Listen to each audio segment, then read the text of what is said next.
네, 4장 1차 시 심리평가 시작하도록 하겠습니다. 오늘 목차는 심리평가 개념과 특성, 심리평가의 과정, 심리평가의 종류에 대해서 이야기 나누도록 하겠습니다. 아동의 문제 행동은 발달 과정에서 일시적인 행동일 수 있습니다. 그러나 어떤 경우에는 기질적인 특성을 반영한 행동이거나 만성적인 이상 행동은 지속적으로 발달에 영향을 줍니다. 아동의 문제 행동은 개인의 주관적인 생각, 사회적 간섭, 발달적 기준, 통계적인 기준에 의해 평가가 됩니다. 심리평가는 아동 발달에 대한 진단뿐만이 아니라 발달을 촉진하기 위한 개입, 양육자 상담, 진단과 교육에 대한 장기적인 성장 방향까지 제시해야 합니다. 아동 심리평가는 양육자 면담에서부터 진단에 이르기까지 매우 신중하게 이루어져야 하며 검사자의 전문성이 매우 중요합니다. 아동을 대상으로 하는 심리평가는 아동의 발달 상태를 충분히 고려하고 검사 과정에서 아동을 배려하는 윤리적인 태도가 필요합니다.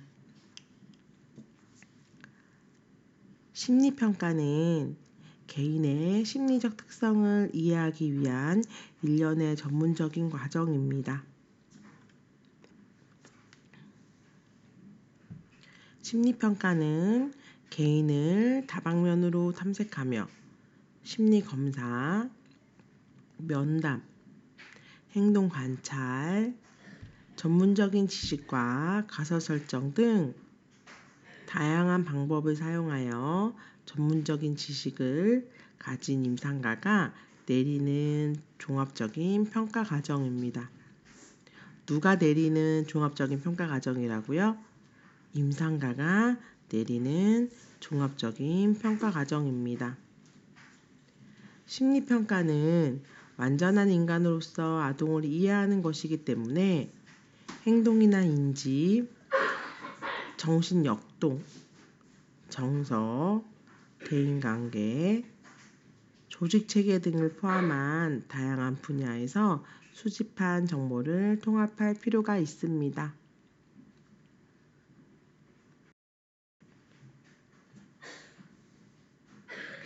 심리평가의 목적은 내담자의 문제를 진단하고 현재 자아 기능과 적응 기능을 평가하여 문제 행동을 예방하고 내담자의 예우를 알아 문제 행동을 해결하는 계획을 수립하는 것입니다. 심리평가의 분석 내용은 주호소 문제에 대한 진단, 아동의 인지적 강점 및 약점, 그리고 더 나아가 정서적인 특성까지, 그리고 주호소 문제에 대한 예후, 상담 전략과 치료 계획을 포함한 개입 방법이 심리평가 내용이 될 수 있습니다. 아동은 발달 과정 중에 있기 때문에 현재 발달 상태, 발달 과정에 대한 정보를 충분히 수집하고 개별적인 특성을 고려하여 검사를 실시합니다. 심리검사자, 평가자는 양육자와의 면담에서 주호소 문제, 문제행동 빈도, 지속성, 정도, 최초 증상 발생 시기, 발달 과정, 양육 환경 등을 탐색합니다. 검사 도구를 선정할 때는 아동의 연령을 고려하고 아동의 문제 행동을 진단하는데 신뢰도와 타당도가 검증된 표준화된 도구를 선택해야 합니다. 심리검사자는 양육자의 양육 태도, 성격, 양육 환경에 대한 정보를 얻기 위해 면담과 검사를 실시합니다. 이 과정은 아동의 주호소 문제의 원인과 행동을 유지시키는 요인, 부모 자녀 관계, 양육 과정과 교육 환경을 위한 재원을 위해도 필요합니다. 심리평가의 구성입니다. 심리평가는 인지검사, 투사검사, 문제행동 유형검사 같은 심리검사가 있겠고요. 행동 및 놀이 관찰도 있을 수 있습니다. 부모, 교사, 아동의 면담, 그리고 발달이론, 심리학, 정신병리, 인상경험 같은 심리검사자의 전문 지식이 필요하겠습니다.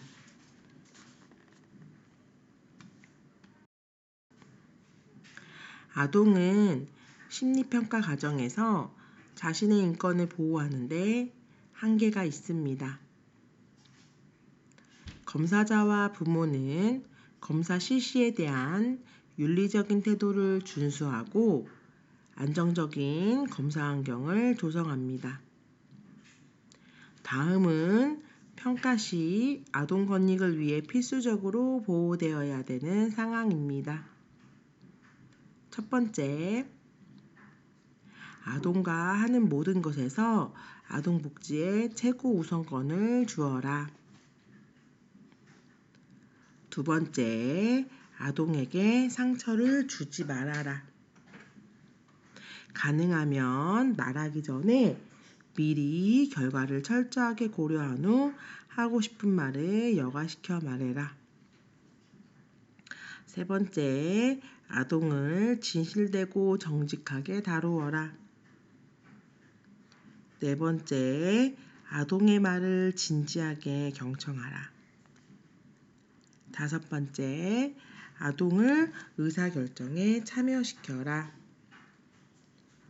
여섯 번째, 사실을 왜곡시키지 말아라. 일곱 번째, 비밀을 소중히 여겨라.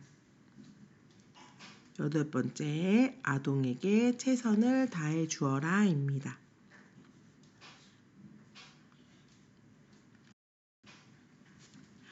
두 번째, 심리평가 과정입니다. 심리검사자는 아동의 문제행동의 정도, 빈도, 강도를 파악하고 발달 과정, 양육 태도, 양육 환경에 대한 정보를 수집하고자 면담을 실시합니다.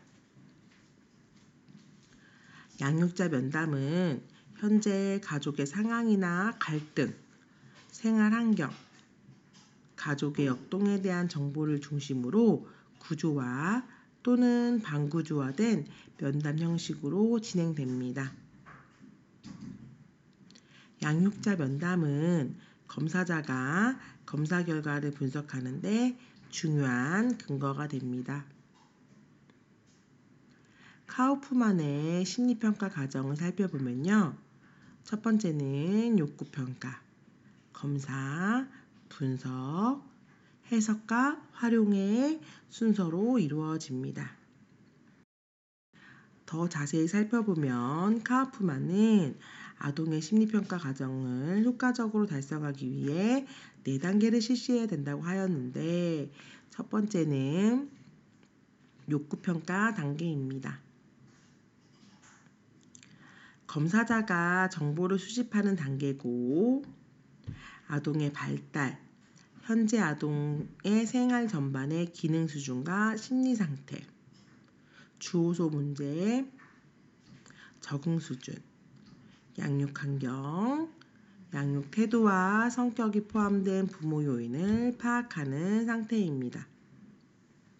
이 과정에서 검사자는 아동의 현재 문제뿐만 아니라 잠재력을 가늠해 볼 수 있습니다. 두 번째는 검사 단계입니다.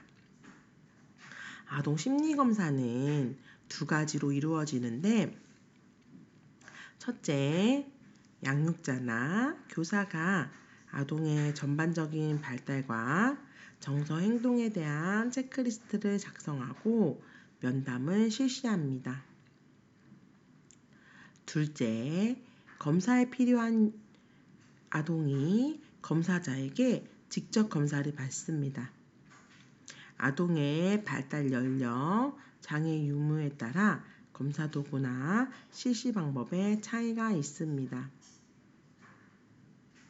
심리 검사를 할 때 필요한 요소는 면담, 관찰평가, 지적능력평가, 학업서술평가, 성격평가가 있습니다. 뒷부분에서 자세하게 다루도록 하겠습니다. 세 번째는 분석 단계입니다. 심리검사자는 면담 내용, 관찰된 행동, 심리검사 결과를 종합하여 분석합니다. 검사 보고서는 발달 상태, 진단, 잠재 능력, 예후, 개입 방안, 양육 방법, 발달을 지지하는 환경을 마련하기 위한 내용이 포함되어 있습니다. 네 번째는 해석과 활용 단계입니다. 심리검사자는 심리평가의 분석 결과를 토대로 심리검사 보고서를 잘 이해할 수 있도록 명료하고 구체적으로 작성합니다. 그리고 부모나 교사 혹은 주변 사람들에게 충분히 이해할 수 있도록 효과적으로 전달해야 합니다.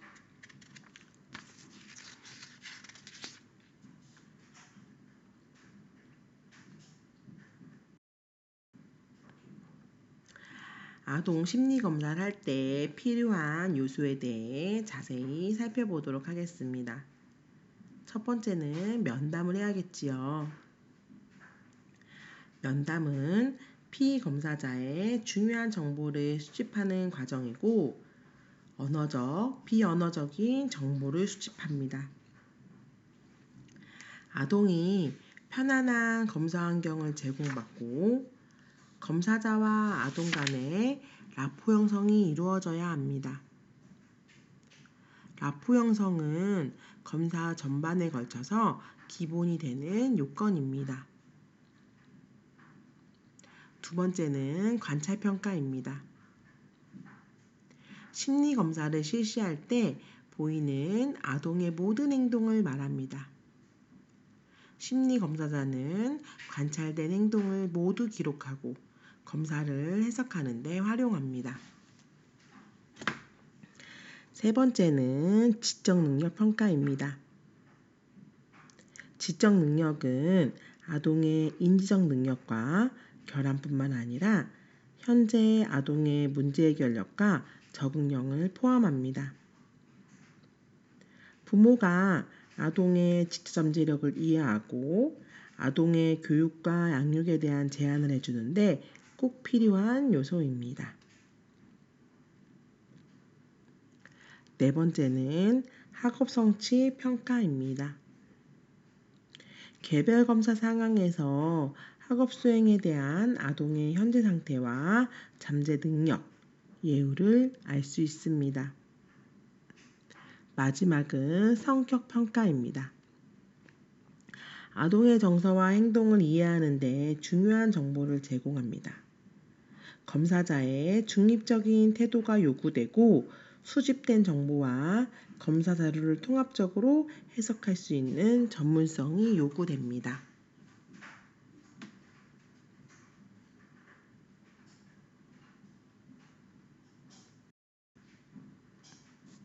이제 심리검사의 종류에 대해서 알아보겠습니다. 심리검사는 심리적 현상에서 개인차를 비교하고 개인의 전체적인 인격적, 행동적 측면을 이해하기 위한 심리학적인 측정 과정입니다.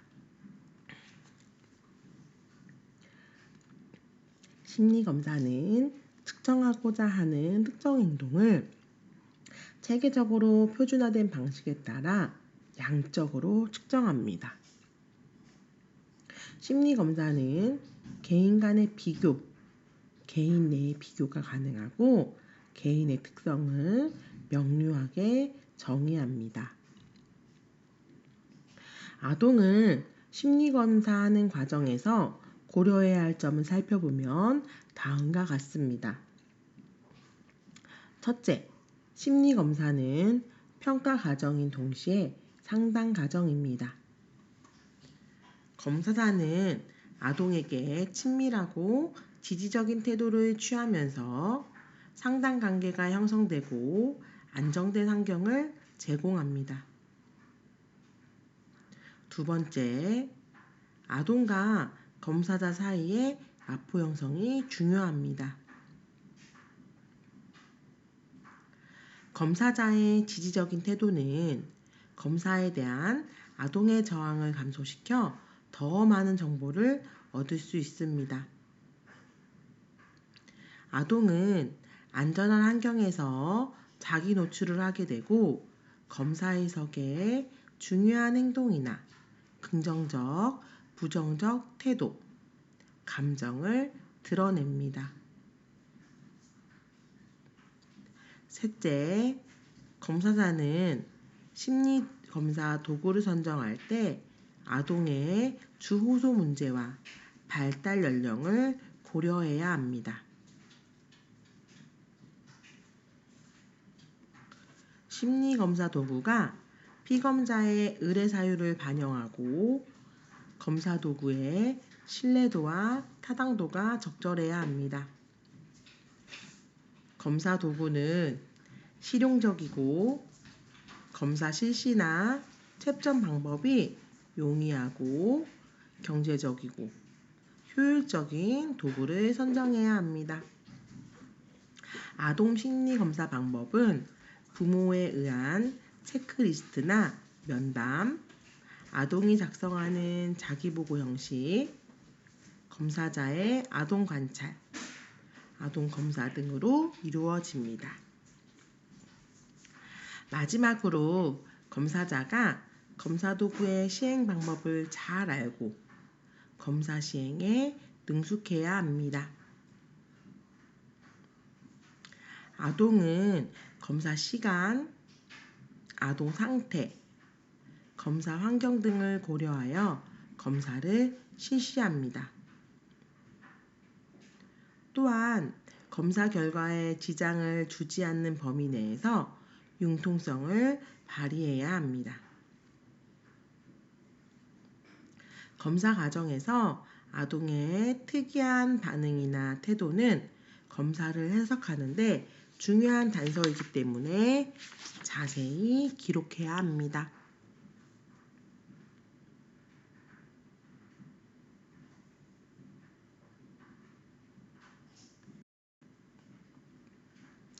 심리검사는 측정되는 내용과 검사 제작 방법에 따라 투사적 검사와 객관적 검사로 나뉘어집니다. 투사적 검사는 모호한 자극을 제시하여 개인의 관심과 정서, 욕구가 드러나게 하여 성격적인 특성이나 심리적인 상태를 파악하는 검사입니다. 투사 검사에는 HTP 검사, KFD, SCT, 로샤 검사, CAT라고 하는 주제 통각 검사, 그리고 금쪽 같은 내 새끼를 잘 보면 문장 완성 검사, SCT가 많이 이루어지죠. 문장 완성 검사도 투사 검사의 일종입니다.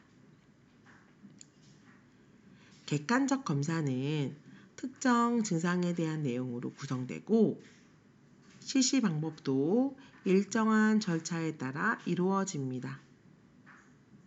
객관적 평가는 양적인 수치로 제시되고 아동의 증상의 정도와 진단명을 명확하게 알 수 있습니다. 객관적 검사 유형에는 지능검사, 문제 행동 체크리스트, 기질 성격 검사, 발달 검사, 사회 성숙도 검사, 언어 검사 등이 있습니다. 첫 번째, 투사 검사입니다. 투사 검사는 사용 방법이 간단하고 모호한 자극이 주어지기 때문에 피검사가 검사 목적에 따른 저항이나 방어를 중화시키는 데 도움이 됩니다. 모호한 자극은 내담자의 반응을 풍부하게 하고 다양한 반응이나 독특한 심리적 특성을 반영하게 합니다. 투사 검사는 평소에는 의식하지 못했던 생각, 감정, 욕구가 드러납니다. 투사 검사는 개인에 따라 반응이 독특하여 개인의 심리적인 특성을 깊이 있게 이해할 수 있는 장점이 있습니다. 투사 검사는 비구조적 검사이지만 표준화된 검사로 검사 실시 방법, 채점을 절차에 따라 실시합니다. 투사 검사는 검사 자체의 신뢰도가 전반적으로 낮고 주변 상황에 따라 영향을 많이 받기 때문에 단독으로 해석하기보다는 객관적인 검사 도구와 함께 종합적으로 해석해야 합니다. 투사 검사에는 그림이 많이 활용됩니다. 그림 검사는 그림을 통해 내적인 감정 상태가 반영되고 지적인 성숙도를 알 수 있습니다. 실시가 간편하고 다양한 연령에게 사용 가능하며 연령, 지능, 예술적인 능력에 영향을 받지 않고 상호작용을 통해 내담 아동의 내면을 알 수 있는 장점이 있습니다. 그림을 그리는 태도, 소요 시간, 그림 그리는 순서, 위치, 크기, 피랍, 묘사의 정도, 생략이나 왜곡 등을 분석합니다.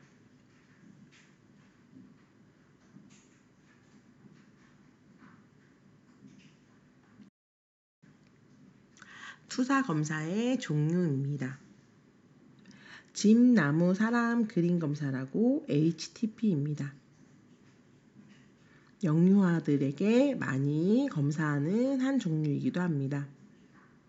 HTP 검사는 각각의 종이 A4 용지에 집, 나무, 사람을 그리고 이 그림이 지닌 의미를 분석하여 심리 상태를 알 수 있습니다. 저도 유아교육과 재학 시절에 HTP 검사 분석 방법을 배우는 특강을 신청하여 들은 적이 있는데요. 초두에 말씀드렸듯이 HTP 검사, 집나무 사람 그림 검사는 유아에게 많이 활용되는 투사 검사 중에 하나입니다. 모든 연령층을 대상으로 쉽게 적용할 수 있고 자유롭고 솔직하게 반응하며 무의식적 상징이 풍부하게 드러나서 유용하게 활용되는 검사입니다. 두 번째는 동적 가족화 KFD입니다. 이 역시 영유아, 유아에게 많이 이루어지는 투사 검사 중에 하나입니다. KFD 검사는 내담 아동이 그린 가족화를 통해 가족 관계, 역동, 대인관계, 자기지각, 자기인식에 대해 알 수 있는 검사입니다. 세 번째는 로샤 검사입니다. 로샤 검사는 10장의 그림 카드에 그려진 잉크 반점에 대한 반응을 분석하는 검사입니다. 한번 로샤 검사를 네이버나 이런 데 검색해보면 이게 무슨 그림이야 하는 그림들이 볼 수 있을 텐데요. 이 검사는 사고, 정서, 현실 지각, 대인관계 방식 등 성격의 다차원적인 측면을 알 수 있습니다. 네 번째는 CAT 주제통각 검사입니다. 주제통각 검사는 각 카드에 동물을 주인공으로 한 상황 그림을 제시하고 아동의 반응을 기록, 분석하는 검사입니다. 이 검사는 동물 그림이기 때문에 검사에 대한 저항이 적고 동일시가 잘 일어나 아동 개인의 의미 있는 내용, 즉 소원, 근심, 흥미, 가족관계, 대인관계, 심리적인 특성이 투사가 됩니다. 마지막은 문장 완성 검사 SCT입니다. 문장에 빠진 부분을 아동이 채워 넣어 완전한 문장을 만드는 검사로 총 32문항으로 구성되어 있습니다. 이 검사는 자극이 일정한 형태를 가지고 있어 반투사적 검사라고도 합니다. 이 검사를 통해서 가족 지각, 사회, 또래와의 상호작용, 대인관계, 학교에 대한 지각, 욕구지향, 자기, 개인평가, 미래지향, 정신건강에 대한 아동의 반응을 알 수 있습니다. 네, 1차 시는 여기까지 하고요. 2차 시 때는 투사 검사에 대해 자세히 알아보도록 하겠습니다. 네.